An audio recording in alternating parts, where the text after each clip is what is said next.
Hello friends, welcome to খেল দুনিয়া। 5 দিন হয়েছে জানুয়ারির ট্রান্সফার উইন্ডো কিন্তু শেষ হয়ে গেছে।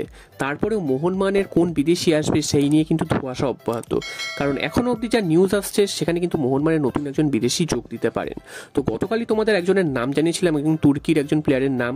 তো তার নাম জানানোর পর আজকে কিন্তু আবার একটা নতুন নাম উঠে আসছে। নতুন নাম বলা ভুল, কারণ এই নামটা এর আগেও তোমাদের জানিয়েছি, সেটা হচ্ছে জুনিয়র মোরেনো। তো এই জুনিয়র মোরেনোর নাম এর আগে জানিয়েছিলাম। তিনি ভেনেজুয়েলার প্লেয়ার। তিনি কিন্তু তার ক্লাব ক্যারিয়ারে অনেকগুলো ক্লাবেই খেলেছেন এবং তার এক্সপিরিয়েন্সও কিন্তু যথেষ্ট রয়েছে।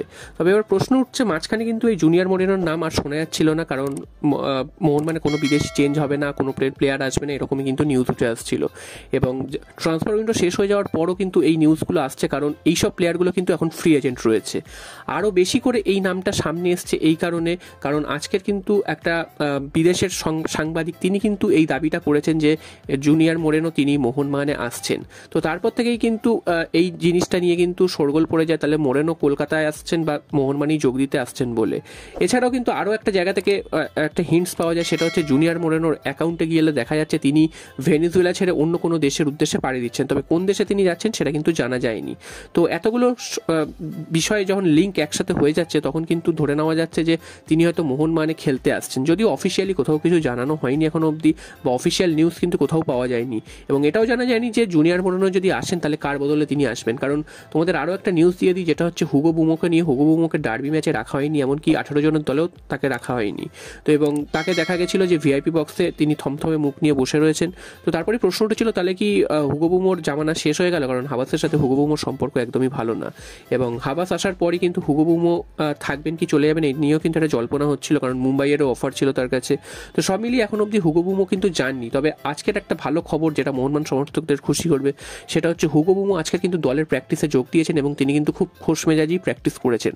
তো এখান থেকে তাহলে ধারণাটা স্পষ্ট হচ্ছে, তাহলে হুগো বুমোর সাথে হাবাসের যে একটা মনোমালিন্য চলছিল সেটা কিন্তু মিটিয়ে নিয়েছে, এবং হুগো বুমো কিন্তু আবার দলের সাথে প্র্যাকটিসে নেমেছে এবং দলের সাথে খেলছে, এবং পরবর্তী ম্যাচে হয়তো আমরা দেখতেও পেতে পারি। তো যদি জুনিয়র মোরেনো এই মুহূর্তে আসেন, সেক্ষেত্রে তাহলে কার জায়গায় আসবেন জুনিয়র মোরেনো, এইটা কিন্তু একটা প্রশ্নের মুখে চলে আসছে। কারণ মোহনবাগানে কিন্তু কোনো প্লেয়ারকেই ছাড়া হয়নি। হ্যাঁ, এখন ব্র্যান্ডন হ্যামিল তিনি চোট পেয়েছেন, তিনি আর খেলতে পারবেন কি পারবেন না সেটা তো সময়ই বলবে। তবে তাকেও যে ছেড়ে দেওয়া হবে এরকম কিন্তু নিউজ এখন অবধি পাওয়া যাচ্ছে না, যদিও এটা শোনা গেছিল যে ব্র্যান্ডন হ্যামিল তিনি কিন্তু বিদেশের কোনো ক্লাবে লোনে চলে যাচ্ছেন। তো এবং জনি কাউকেও ফিরে এসছেন। তো সব মিলিয়ে এতগুলো বিদেশি কোথায় খেলবেন এবং ঠিকভাবে প্রপারলি যদি বিদেশি চয়ন না করা হয় সেটা কি হতে পারে, সেটা মোহনবাগান কিন্তু এই মৌসুমে ভালো মতোই বুঝতে পারছে। জেসন কামিংসের মতন একজন প্লেয়ারকে কিন্তু পেয়ে সমস্যায় পড়তে হচ্ছে।